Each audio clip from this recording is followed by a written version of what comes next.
Hey everybody, another GMG review. Today I'm taking a look at Kill Team Soulshackle, the latest digital book review copy that I've been sent by Games Workshop as a complimentary digital copy to review.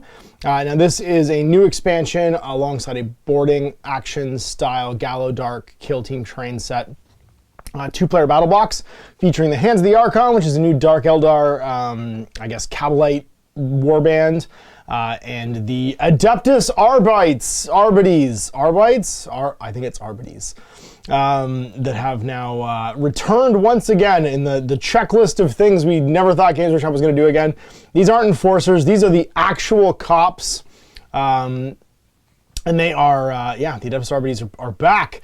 The Emperor's own justice. This is like the FBI to the enforcers, sort of like local policemen. That patrol the galaxy and their judges do their thing. So this was developed loosely in the like 80s and 90s based on the 2000 ADs for Judge Dredd license, which Games Workshop owned at the time. And so they share tons of sort of like parody elements with those judges and are generally pretty cool. We also get some new Kill Team mission back stuff. So the Kill Zone Soulshackle is a new kill zone to go along with Gallowdark. It shares some of the core rules of Gallowdark, like hatchways and openings and all the core sort of like playing on an inside area, but also some new sort of elements that you get to add on as well. So let's jump in. This is, of course, a full color rulebook. As it was given to me a digital copy, I can't show you on camera what it looks like.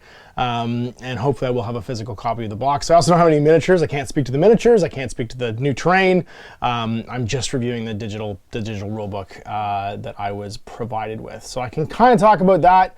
Now the cops are basically on the patrol for these Cabalite warriors, Hand of the Archon, because they're always trying to fill up the gladiator pits.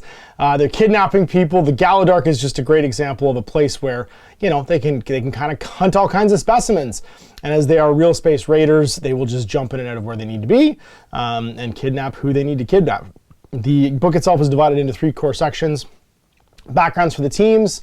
It does give us some expanded or reintroduced lore for the Adeptus Arbites. And the Hands of the Archon are like an elite Cabalite squad. Think of like the Special Forces, kind of like the Trueborn. So it's a variation on the core one, although I believe the models are just an accessory sprue for the main Cabalite warrior box set. You get lots of cool sort of like backgroundy like inserts, like you get some wanted posters, which I think are great for various characters in the 40k universe. So like Kara E. Ramaset is a you know, someone they're after. Prisoner ZHOOX1 is like a chaosy, possessed, kind of unsanctioned psyker guy. And then you get your Exaction squad member, sort of like rundown. You get the Arbites Proctor Exactant, who's like your leader. You get your Arbites Malacator and Castigator, various different sort of like unit types to fight in the warband. They all kind of fulfill different roles. You get a Chirurgent, which is like your doctor, a Relevator, who's sort of like a Pistolier, I guess. Vox character, Subductor, who's like your shield guy, various gunners with various heavy weapons, and then your Leash Master, who has the Cyber Mastiff. The goodest boy, and a marksman as well. So various specialists to go into the squad. There's an assumption that these guys are going to be able to be used in 40k. Obviously, that is the hope, that they'll get the Agents of the Imperium rules later on. You can use the squad there as well.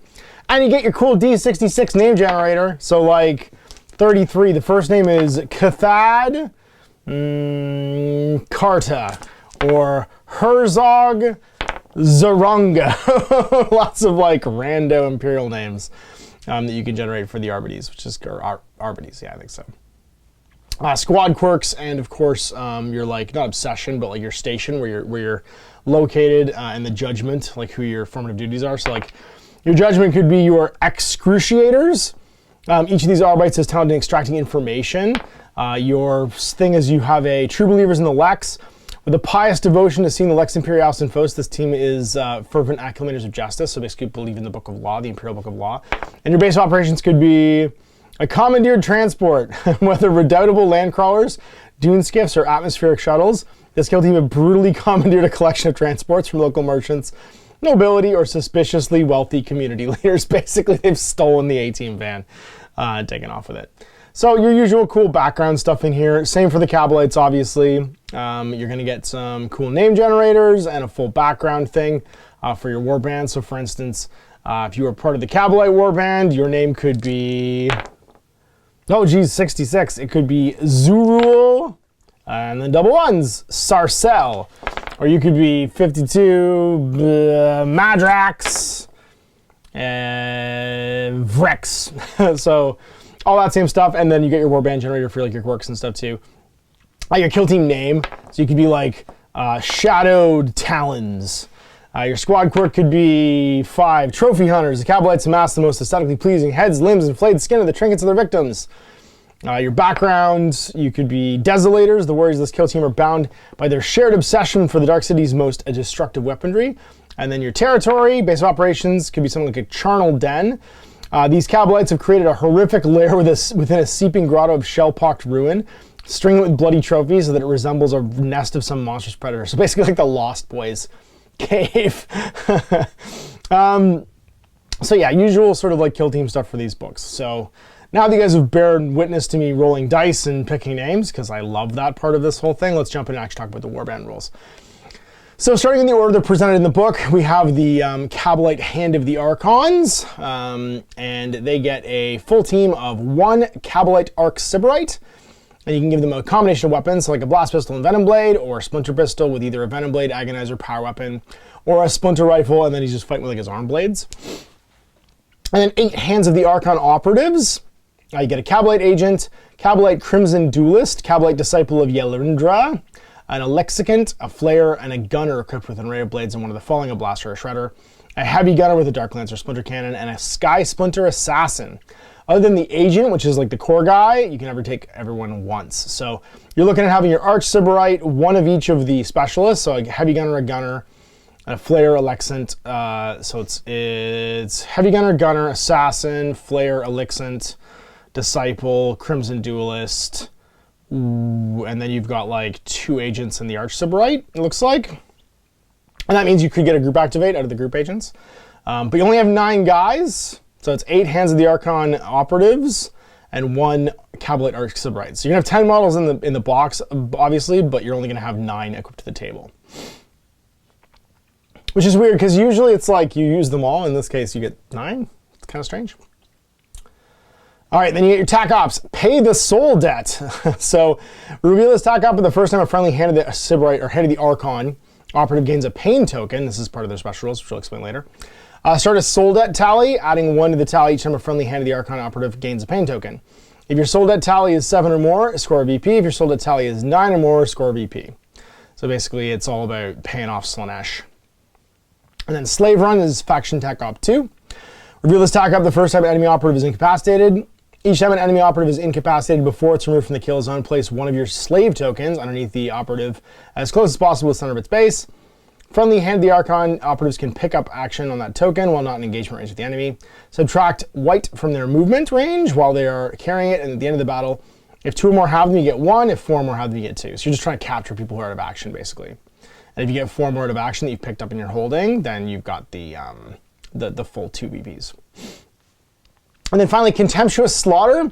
At the end of any turning point, if 1 or more enemy operatives were incapacitated during this turning point and no friendly Hand of the Archon operatives you score VP. And then if you achieve this condition at the end of any subsequent turn, score VP. You can't score these conditions in a turning point in which no friendly Hand of the Archon operatives are in the kill zone. So basically, if you've died, you can't do it. Contemptuous Slaughter and Slave Run feel like the easiest to manage because you're just trying to like not die and kill, which is the core mechanic of Kill Team anyway. And if you can do it twice, you're going to score 2 VPs, and then as long as you can quickly kill people and then pick up their bodies, you're going to be able to get Slave Run. All right, and then ability for everybody who's a Hand of the Archon operative, you're going to get Power from Pain. Each time a friendly Hand of the Archon operative incapacitates an enemy operative with a wounds characteristic of 5 or more, it gains a pain token. So kill something that's not like, I'm trying to think of things that are less than 5. I think the little bots maybe from the Breachers, there's like a couple things. If the enemy has 11 or more, you get 2 instead. So if you kill big guy, you get, if you kill Space Marine, basically you get 2 instead. You can spend friendly operatives' pain tokens on the Invigorations opposite when the condition is met for doing them. Each time pain tokens are spent, remove it from the operative with the exception of stimulated senses. Each invigoration can only be used once per activation, so you can't stack them. But remember, your pain tally for the other one, like it's pay the soul debt, and like all three of these go together with killing stuff, right? So pay the soul debt, you're gonna be, it doesn't matter if you spend them or not, you just have to gain them, so just kill people as fast as you can. Slave run, kill people, get to their bodies.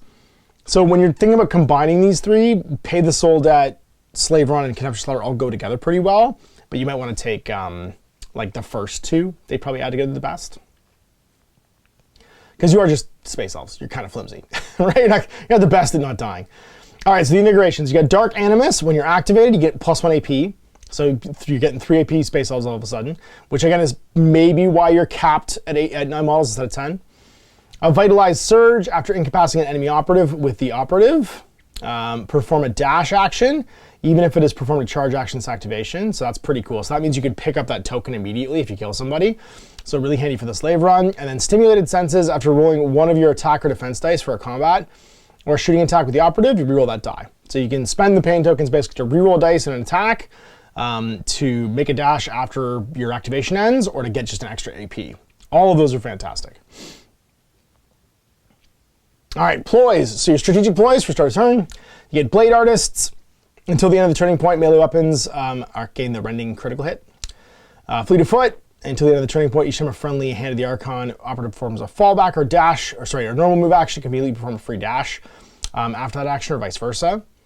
And then from Darkness Death, until the end of the turning point, each time a friendly handed the Archon operative is activated, you can select one enemy operative that friendly operative is not in line of sight of until the end of the activation. The first time that friendly operative fights in combat or makes a shooting attack against the enemy operative, in the roll attack dice step of that combat or shooting attack, you can retain one successful normal as a crit instead. So you can get an auto crit as long as you hit once. And the whole point there is you start your activations out of line of sight of somebody and you reveal yourself, right? And then Denizens of the Night, until the end of the turning point, when a friendly handed the Archon operative has a conceal order, it's within blue of your drop zone and is more than red of active operatives. It's always treated as having a conceal order, regardless of any other rules. So that's really cool. You can't be seen from up high, basically, if you're Denizens of the Night for a CP. Good first turn one. All right, so those are your strategic ones. They last the round for everybody. Tactical ploys, you get Cruel Deception for one. Used when a friendly hand of the Archon operative is activated. Until the end of the activation, that operative can perform a fallback action for 1 less AP. So you fall back for 1. Devious Scheme for 1 CP. Use a strategic ploy after an operative uses a tactical ploy or strategic ploy. The next time they would use that ploy, they must spend 1 additional command point to do so. You can't use a tactical ploy again during the battle until its effect has ended. So basically you can't stack it on multiple ones. And then Heinous Arrogance. Use this tactical ploy when it's your turn to activate a ready friendly operative. You can skip on that activation. So you basically just go 1 CP, you go again, and make people come to you and burn their activations. And then Prey on the Wounded. Use this tactical ploy after rolling attack dice for a combat or shooting attack made by a friendly hand of the Archon operative. If the target of that attack is half or fewer of its wound remaining in the roll attack dice step, you can reroll any or all of your attack dice. So as soon as somebody's got less than half their wounds, you're going to get powered up against them for a single CP, which is really powerful. So some very, again, most of your strategic, your attack ops are revolving around killing stuff, right? Gaining power from paid tokens, you have to kill stuff to do that. And you have a real feeling of like momentum. The more, like, I think this faction is going to be really good against like easy to kill stuff. So like Guardsmen, Kroot, even other space elves like the Corsairs, anyone who's got like a low wound count where you can start to gain that momentum advantage of like pain tokens and people being wounded fast, you're gonna ramp up quick. All right, so the core stat line for all of these guys, and depending on the specialist, it can change a little bit, is based on the one for the just agent, like the Cabalite agent, and that's duelist. Show me Cabalite agent. Okay. So 3 move at white, 2 AP, 1 group activate. Even the basic agent, sorry, doesn't have group activate 2. I forgot nobody has group activate 2 in this, just GA1. Def 3, 4 plus 8 wounds. So not tough, and a 4 plus save is not bad either. The Splinter Rifles are 4 attacks, 3 plus to hit, 2 4 damage, lethal 5 plus. So a lethal core weapon is pretty great. And then an array of blades, 3 attacks, 3 plus, 3 4 damage. So they're actually pretty fighty. 3 4 damage is like Space Marine based damage. And the Splinter Rifle's not bad, but the 4 damage on the high end and lethal 5+, making, crits be unblockable, is pretty great. They all have take aim for an AP until the end of the activation. The Splinter Rifle is operatives equipped with against the balance special rule. You can't perform this well within blue of any enemy operatives. So that's your basic agent guy. Then you got your Arch Sybarite. He's gonna have an extra wound for 9. And that's really the only difference for his core stats. He's got the same array of weapons, so Blast Pistol, Splinter Rifle. The Splinter Pistol is just short range to red. The Blast Pistol is short range red AP 2, 4-5 damage, hitting on 3s though instead of 2s. Everything else hits on 2s.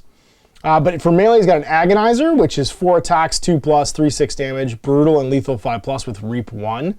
It's pretty great. And the Array of Blades, his basic attack, is 3 attacks, 2+, 3-4 damage if he's got the Splinter Rifle. So you can make him a shooter or you can make him a fighter. Power weapons are standard power weapons. Venom Blade is lethal 4+, 4 attacks, 2+, 4-4 damage. So it doesn't really matter whether it's hitting you or critting you, but the crits are less like, the lethal rate means that it's less likely to be blocked, which is kind of like showing its envenomedness. Then he has Take Aim, just like the Cowblade Agent. And then Cunning, in the play strategic ploys of each strategy phase, you can pass the first opportunity, you gain a CP. So basically, if you don't play a strategic ploy, and you wait for someone else to do it, if you pass the opportunity to do it and let your opponent do it first, you gain a CP to do it. So it's kind of like having a free one, but you can also just bank them the first time, just go pass and be like, no, I'll just take an extra CP instead. All right, then you get your Duelist, same core stats as the Agent. He gets a Splinter Pistol and Razor Flail, which is 4 attacks, 2+, 4-5 damage, brutal flail. It's the witch, like Razor Flail, like the Soul Calibur sword. Has Crimson Assault as a unique action instead of Take Aim. Perform a free fight action with this operative after completing the action spike sequence. If you're still within engagement range, you can immediately fight in combat again. You do not have to select the same target. You just fight twice, basically, for an AP. And then Brutal Display. Each time an operative incapacitates an enemy operative in combat, select one enemy operative visible to and within red of the operative or the incapacitated trooper to start the next turn. That operative cannot perform mission actions with a pickup action or control objective markers, because you just make an example out of somebody. And then Flail. Each time this operative fights in combat with this weapon and the resolve successful hit step of the attack, each time it parries, 2 of your opponent's successes are discarded instead of 1. You got your Disciple of Yelindra. It's the Cult of Poisoners, so same core stats as the Agent. Has a Stinger Pistol, so it's 5 attacks, no to hit roll, and then damage 0/0 range red Stinger. Each time this operative makes a shooting attack and the roll attack dice step of that shooting attack dice results excluding ones that are less than target save, inflict a mortal wound on the target. Attack dice results of 1 inflict 3 mortal wounds on the target. At the end of the roll attack dice step, that shooting attack ends, no defense dice are rolled, and no further damage is inflicted. So you just, if you're in red of somebody, you spray poison at them and just try and roll under their save. So even like Custodies who have 2+ saves, just take 3 mortal wounds every time you roll a 1. With 5 dice. And note this is the target's save characteristic, not their armor save, so doesn't do anything to that. And then Stinger, each time an enemy operative is incapacitated by this weapon before it's removed from the kill zone, each operative visible and within white of it suffers D3 mortal wounds. And note that each operative subsequently incapacitated, the result of the special will cause this to happen again, because you chain explode, because it's the Stinger explosion. And then you have Torment Grenades as your special action. It's a 1 AP, select a point in the kill zone within red of the operative. Roll a d6 for each other operative within white of that point. For every roll, add 1 to the result if that operative has a save characteristic of 4 or worse. Subtract 1 if they're not visible. On a 3+, that other operative is poisoned until the end of the battle. At the end of each turning point, they suffer 2 mortal wounds, and poisoned operatives are treated as being injured, regardless of any rules that say they cannot be injured.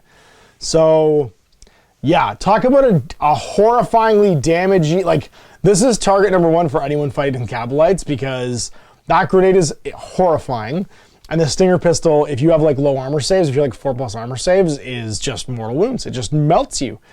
So expect the Disciple of Yelindra to be targeted very early on. Then there's your Elixicant, basically your Potion Maker. Splinter Rifle, Stim Needle, Array of Blades, same core stats as Agent. He's got Combat Drugs.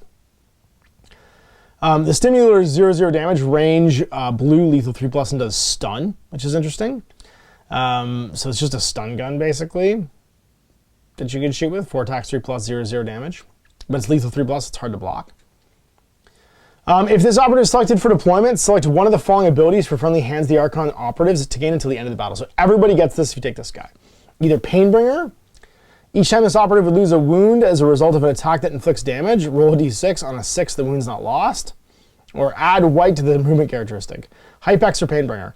You're just gonna take the 6+ mortal wound or 6+ wound shrug. Like, you're just gonna take the shrug. Why would you not? Has to be a result of an attack dice, but still, like, it doesn't affect things that don't use attack dice, like non-attacks, like effects and stuff like that. But still, pretty great. And then administer drugs for 1 CP. Pick a hand of the Archon operative visible and within blue, and select one of the following. Either get back D3+1 lost wounds, or select a different combat drug to gain the effects of for the rest of the battle. So, like, he's kind of also your medic. Then you get your Flayer. It's your melee with Pain Sculptors, Relentless Flay, 4 attacks, 3+3, 5 damage. Flay is each time this operative fights in combat with this weapon and the resolve successful hit step at the combat, the first time it strikes a critical hit, select a friendly hand of the Archon operative within red to gain a pain token, because they love watching this thing work.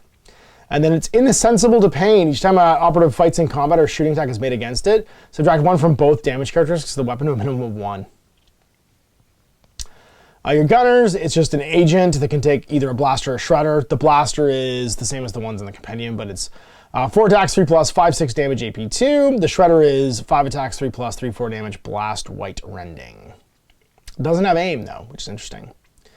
And the heavy gunner also doesn't have aim. Can take the dark lance, which is 4 attacks, 3+, 6, 7 damage, AP2, heavy and unwieldy. Or the splinter cannon, which is 5 attacks, 3+, 3, 5 damage. Fusillade, which almost never gets used. Heavy and lethal 5+. The lethal 5+ is nice. Again, weird they don't have aim though. Then we've got the Sky Splinter Assassin, the dude with the bird. He's got a Razor Wing, which is a gun basically. 5 attacks, 4+, 1, 2 damage, indirect, no cover, and silent. So you can use it from cover or concealment. And then a Shard Carbine. It's 4 attacks, 3+, 2, 2 damage, ceaseless, lethal 5+, and mortal wounds 2. His ability Mark for 1 AP, select one enemy operative visible to this operative. That's more than white, higher than them. Until the end of the turning point, while that enemy operative is in cover from a heavy terrain, this operative treats it as having an engage order. This operative cannot perform this action while within engagement range of an enemy model, or is an activation in which it makes a shooting attack with a Razor Wing. So basically it sends the bird to go mark somebody so somebody else can see it. And then Omen, in the select equipment step, you can select one enemy operative or one friendly operative, and then reveal when you reveal your equipment. Each time the attack or defense is rolled from that operative. If it's an enemy operative, you must reroll dice of 6. If it's a friendly operative, you can reroll dice of 1. He basically just like reads the tarot for somebody, either good or bad. And then Hunter, so long as this operative does not perform a mark action, it can perform 2 shoot actions during its activation if a Razor Wing is selected as one of them. So it can fire both guns, basically. The bird does its own thing. All right, so equipment, you got access to a Chain Snare for 1 AP, gives you the following ability. Chain Snare, while a friendly operative is within engagement range of the operative, the enemy operative is snared.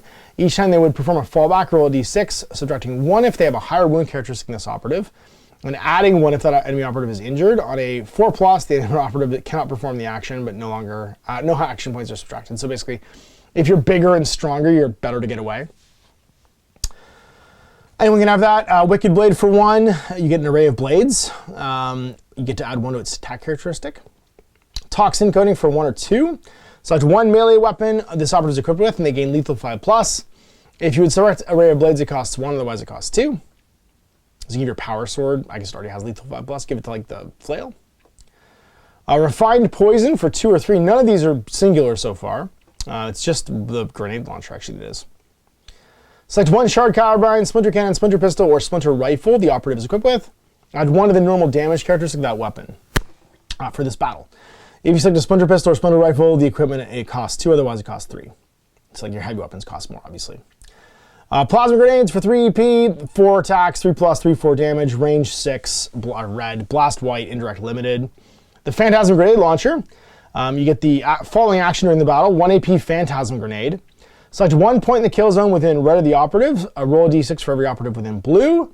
Subtract 1 from the result if the operative is not visible. On a 4+, subtract 1 from their AP. This operative can perform this action only once. and cannot perform this action while within engagement range of an enemy operative. And then your banner, this is the other, this is the other unique one, it's a banner for 2 EPs. It's Cabalite Banner. While a friendly hand of the Archon operative is visible and within blue of the operative, when turning control of an objective marker, treat that friendly operative's AP characteristic as being 1 higher. And it's not a modifier. So that's pretty cool. So then you get your Spec Ops rules. You can earn various battle honors like Pain Artist. If this operative is incapacitated enemy operative while fighting in combat, it gets an extra pain token.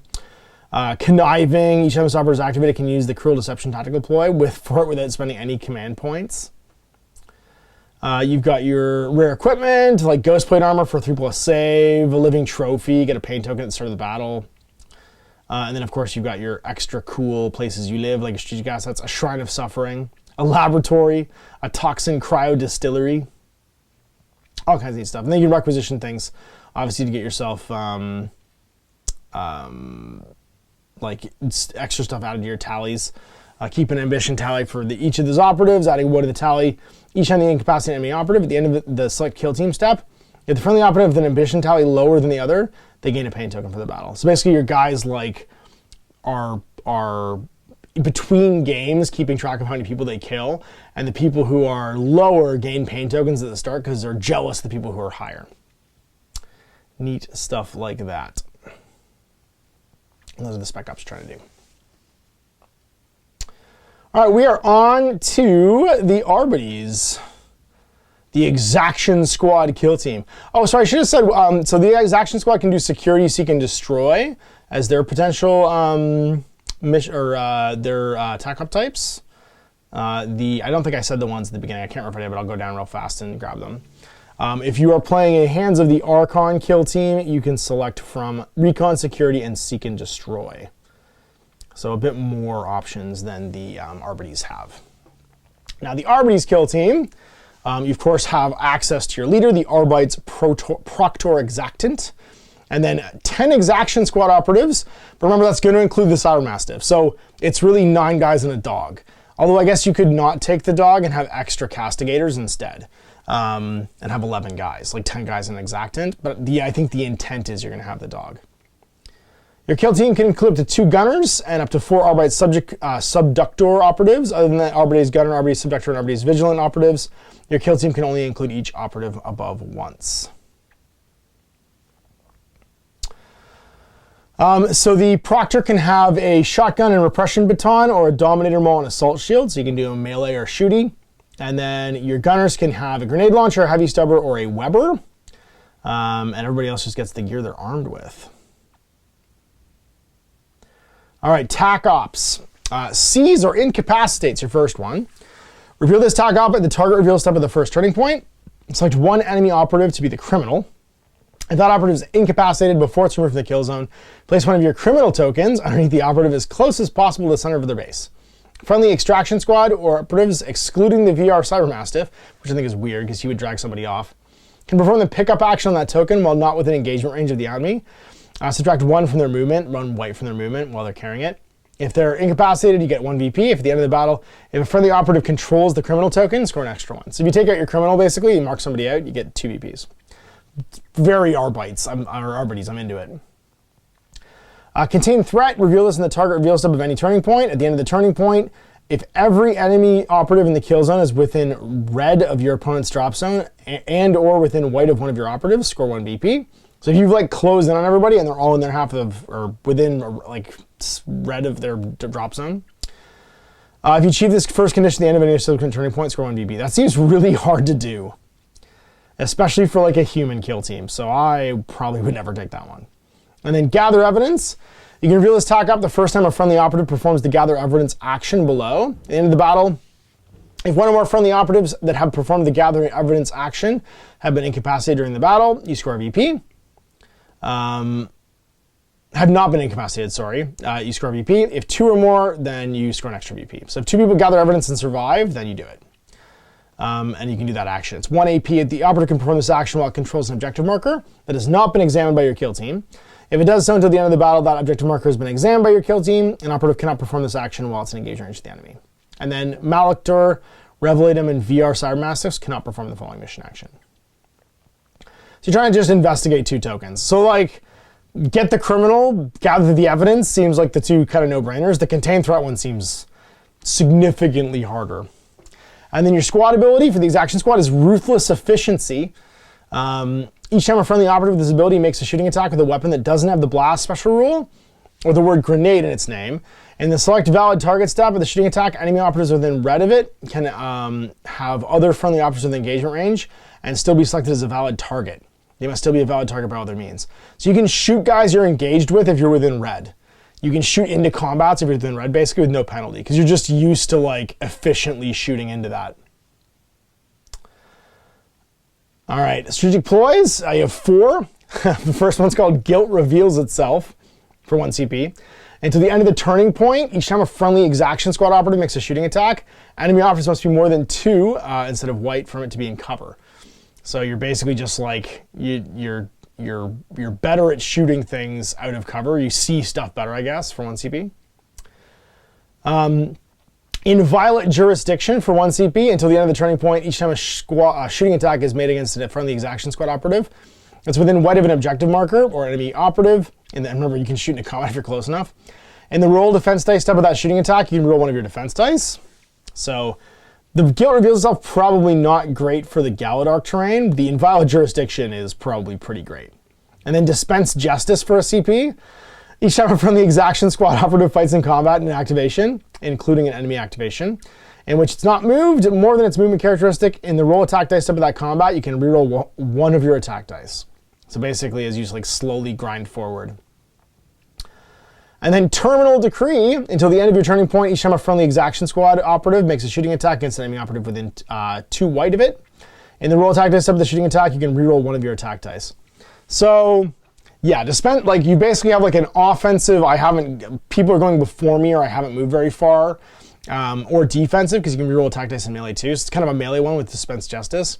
And Terminal Decree is if you're like super danger close, you can stack that with maybe Inviolate Jurisdiction and be incredibly good at rerolling defense dice and also rerolling your attack dice. You'll see with their weaponry that like they need that because they're a very up close efficient one. All right, Tactical Ploys, the long arm of the Emperor's Law for 1 CP. I don't know why the names of all these things are making me so happy. It's just all very like, it's very 2000 AD. Use this tactical ploy in the shooting step when your opponent reveals their selection. They cannot resolve that selection. Initiative is still determined as normal, and this tactical ploy has no effect on additional different scouting options your opponent would perform, like Pursuers for the Hunter Clade. So just be like, you reveal their selection, you don't get it. So you say your initiative, but you're just like, no, you don't dash, or no, you can't change your orders. Like, it's a CP, but you're just like, nope. So you only use it the very first turn of the game. I was looking for 1 CP, you just go like, no, we're the Arbites, we've come for you. You don't get to do whatever it is you're trying to do right now because we see everything. Exact Punishment for 1 CP. Use a tactical ploy after an enemy operative fights in combat or makes a shooting attack against a friendly exaction squad operative within blue, so 3 inches. And that friendly operative is not incapacitated. That friendly operative can immediately perform a free fight or overwatch action, but can only target that enemy operative if it's a valid target. So like, you basically get hit and then you just like turn around and then Judge Dredd them in the face. Brutal Backup, this is where you pull out your Lawgiver.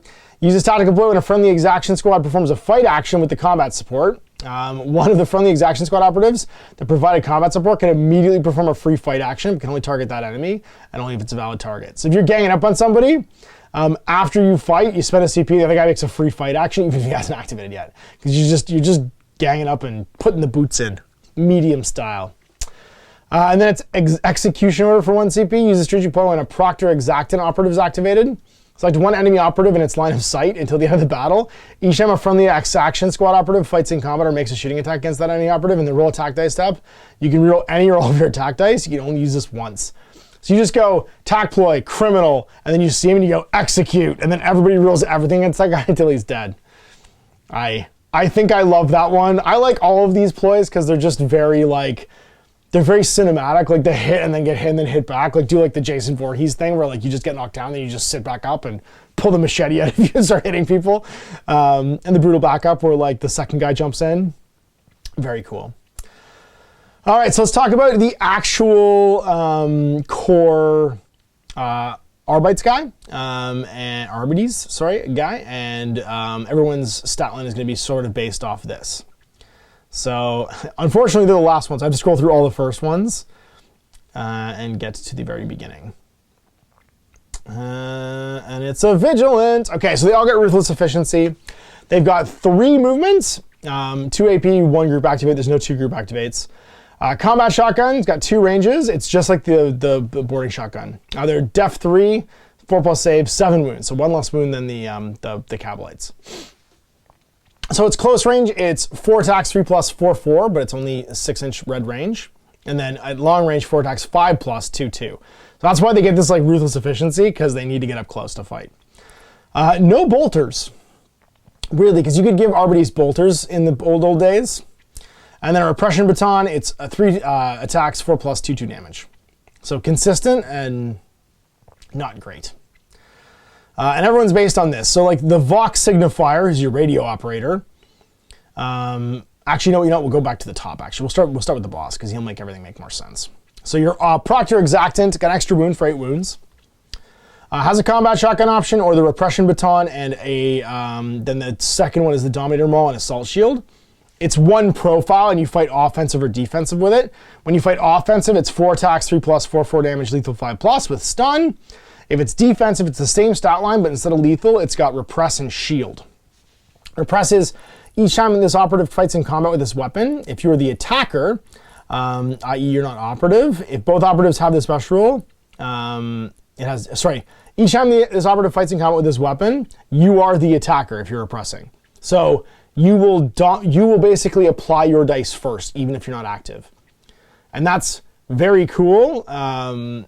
It means that you get to basically like, you're going to repress somebody. If both operatives have the special rule, it has no effect. And then Shield, each time this operative fights in combat with this weapon, in the Resolve hit step of the combat, each time it parries, 2 successes are discarded instead of 1. So basically what it means is you trump the normal order of applying dice when someone's like active, and you're going to get to knock off 2 of their hits first. And yeah, or you could parry a crit or something like that as well. So it makes you much harder to kill initially. And then Assault Shield, if this operative is equipped with the Decimator thing, it has a 3+ save. You have a Nuncio Aquila. Each time an enemy operative would perform a mission action or a pickup action, if that enemy's within 3 or blue of your Nuncio Aquila, or this operative, if that token has not been placed, 1 additional action point must be subtracted to do so, and you can also deploy it as an action. The first time this operative performs this action during a battle, place 1 of the Nuncio Aquila tokens within red horizontally at any distance vertically. Each time this operative performs this action thereafter, you can move the Nuncio token up to red. This operative cannot perform this action while it's in engagement range of the enemy. So basically you drop that thing that's on your, that weird like floating bird ball with the thing, the eye in the sky camera. You can drop it off somewhere and it keeps like watching everything and making mission actions harder. And then when determining control of objective marker, your Nuncio Aquila token, for this operative, if it has that token has not been placed, is within blue of the treat enemy operative's AP as being 1 less. That's not a modifier. So basically it penalizes the AP of enemies that are nearby. And he's also ruthlessly efficient. So he's cool in that like, he's your best fighter basically when it comes, because he's 2s to hit with his combat shotgun and 4s at long range. But he's also like, he's got this cool kind of debuff, so when he's in the midst of stuff, he makes it harder for your opponent to hold objectives. All right, and then the Castigator, who has like a weird Executioner's hood, same core stat line, can have the Combat Shotgun, but he also has an Excruciator Maul, so it's a 4 attack, 3+ 4/4 damage with rending and stun. He's ruthlessly efficient, he's got Engendered Focus, ignore any or all modifiers to their characteristics, and then Zealously Dedicated on a 6+ wound shrug. And then he has Castigator's Assault for 1 AP, perform a free fight action with the operative against a valid target with a wound characteristic of 10 or less. At the end of that combat, if neither operative has been incapacitated, the target is arrested until the end of the battle.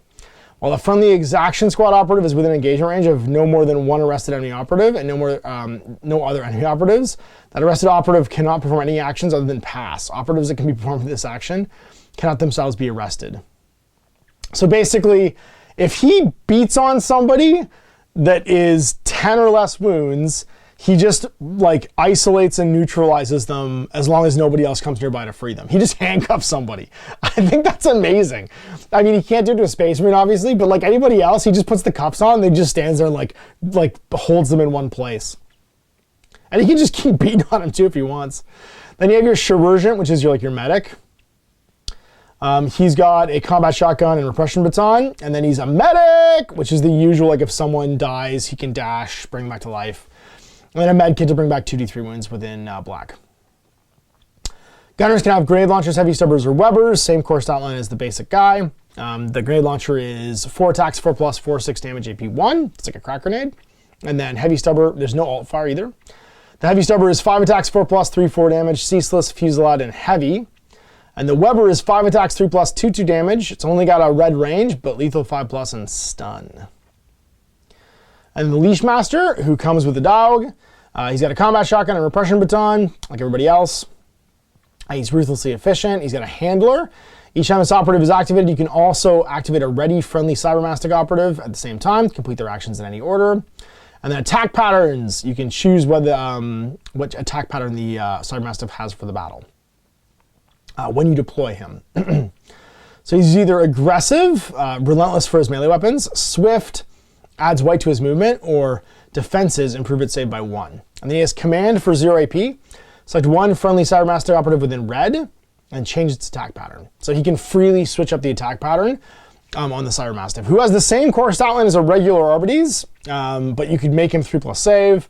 You can make him relentless on his mechanical bite, which is no joke. 4 attacks, 4+, 3/5 damage. Woof. And then Beast for the Cybermastiff can't gather evidence. This operative can perform mission actions and cannot be equipped with equipment. Sorry, he can perform the gather evidence action, which I think is cool. And then Apprehend for a unique action. Select one enemy operative within the operative's engagement range. That enemy operative suffers D3 mortal wounds, and until it's no longer within this operative's engagement range, it's apprehended. Each time the apprehended enemy operative perform a fallback action, your opponent must roll 1d6, adding 1 to the result for each wound it has remaining that's greater than this operative's remaining wounds. So basically like the differential between the two. If the result is less than the operative's remaining wounds, that enemy operative cannot perform that action and the action points are refunded. So basically he just like, he bites down and then you can't do anything afterwards. The Mallocator, who's like your tech guy, he's got a combat shotgun and repression baton, same core stats, ruthlessly efficient. He's got a cute focus. Once per turning point, during this operative's activation, it can perform a mission action or the pickup action for 1 less action point to a minimum of 0. So like a 0-point pickup. And then Vericent for 1 AP. Select one enemy operative for this operative's line of sight. In this operative's line of sight until the end of the turning point. Each time a friendly exaction squad operative fights in combat or makes a shooting attack against them, in the roll attack dice step of the shooting attack, you can retain one of your successful normal hits as a crit instead. And you can't do it while you're in engagement. So he's basically your Donatello, right? He's just like making the rest of the squad better. I should paint these guys like Ninja Turtles. And then you get your Marksman. He's got a Executioner shotgun. So he's got the Executioner rounds for a shotgun. And they are 4 attacks, 3+, 4/1 damage, heavy, silent, mortal wound 3. Woof.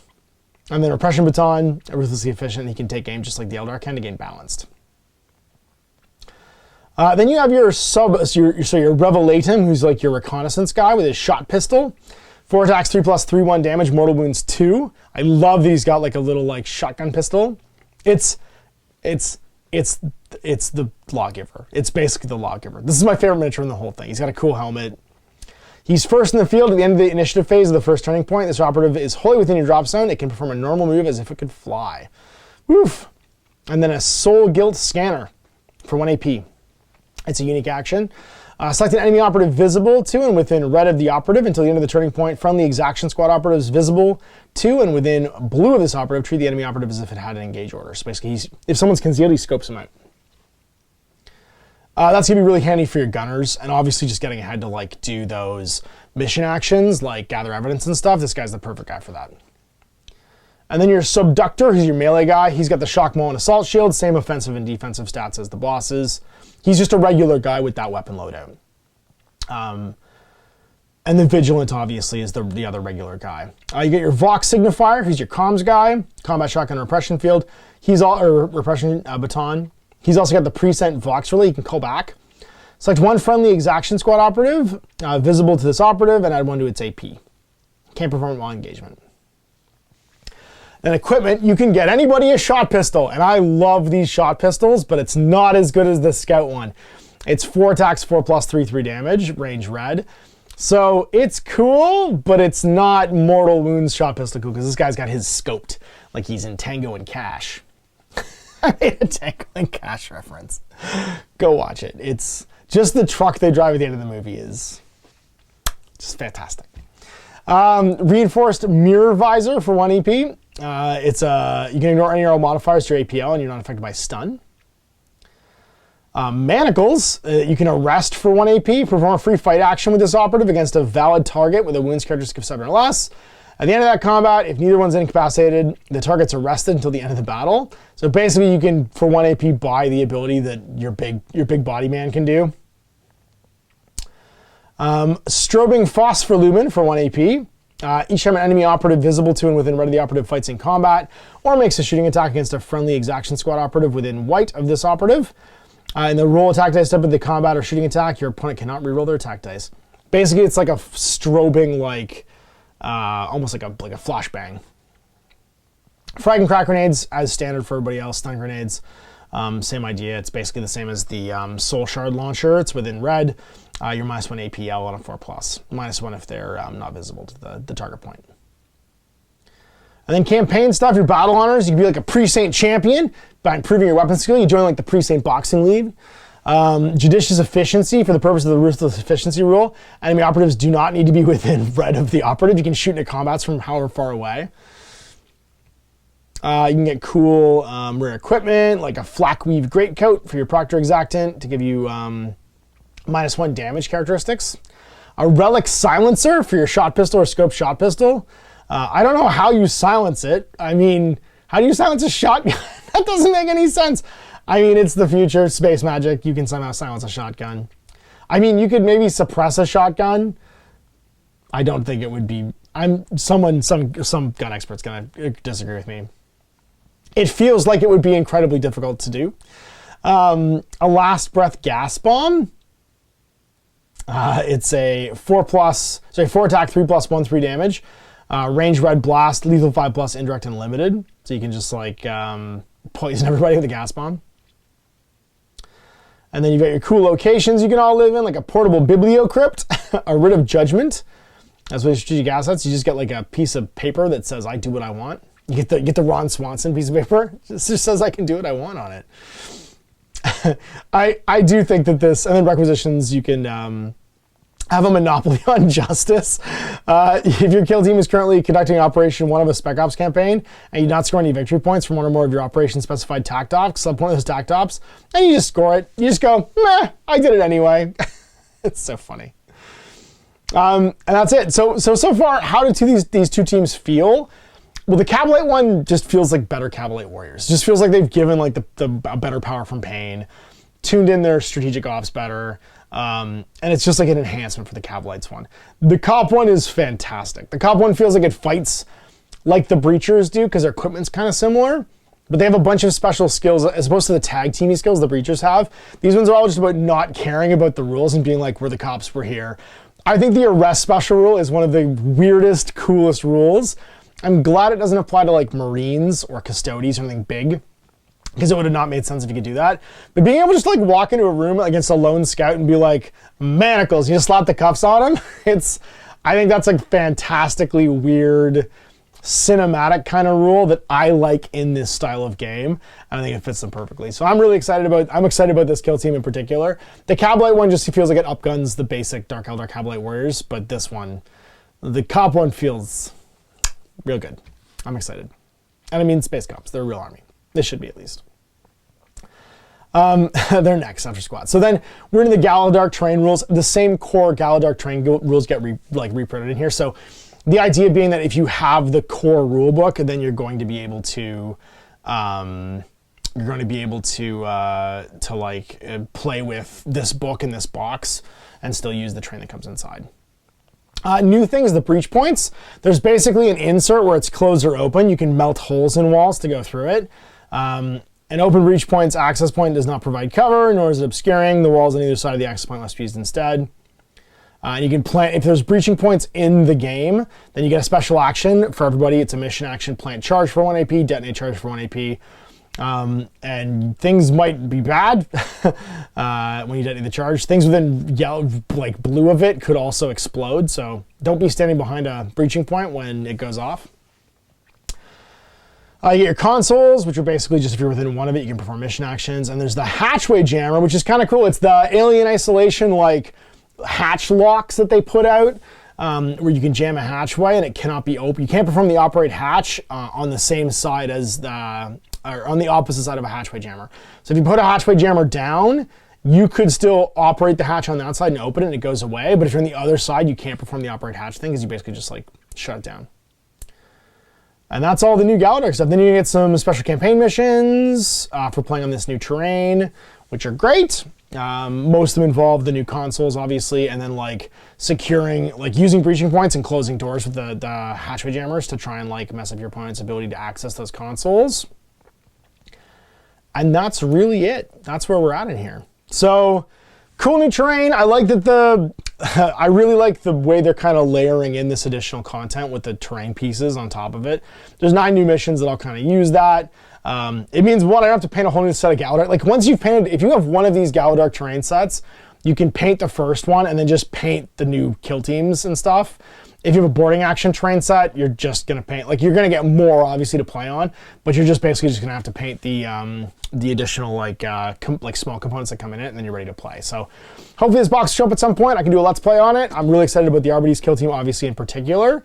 And I think that the Cabalite stuff will be cool too. Chris actually just played a bunch of boarding actions with his Cabalite warriors against me, so he could probably just right away bring his Cabalite warriors in. We can play through this. I'll just paint the cops.